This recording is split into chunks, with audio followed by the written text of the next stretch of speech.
విదేశీ టూర్లు వద్దు, స్వదేశంలోనే తిరగండి, ఇది నరేంద్ర మోడీ చెప్పారు. పదే పదే చంద్రబాబు గారు, లోకేష్ గారు సింగపూరు విదేశాలకు వెళ్తున్నారు. ఇప్పుడు ఆగుతారా, తగ్గుతారా లేదా? అలాగే టీచర్లని కూడా ఇప్పుడు సింగపూర్ పంపిస్తున్నారు.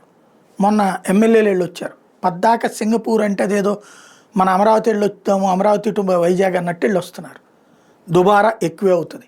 అది ఆపుతారా లేదా? అట్లాగే వర్క్ ఫ్రమ్ హోమ్, ఇక్కడ మనకు పెద్ద ప్రాబ్లం లేదు, తెలంగాణలోనే ఎక్కువగా ఉంటుంది. వర్క్ ఫ్రమ్ హోమ్ అనేది ఆఫీసులకే కాదు, స్కూళ్ళకు కూడా కావాలన్నారు, విద్యా సంస్థలకు కూడా కావాలన్నారు, ఇళ్ళ దగ్గర నుంచి వినేటట్టు. అది చాలా కీలకమైనటువంటిది. అది చేయాల్సింది మన విద్యాశాఖ మంత్రిగా ఉన్నటువంటి లోకేష్. మరి కేంద్రంలో భాగస్వామి, రాష్ట్రంలో ముగ్గురు కలిసి ఉన్నటువంటి నేపథ్యంలో మోడీ గారి ఆదేశాలని వీళ్ళు ముందుగా అమలు చేయడానికి సిద్ధపడతారు లేదా చూడాలి.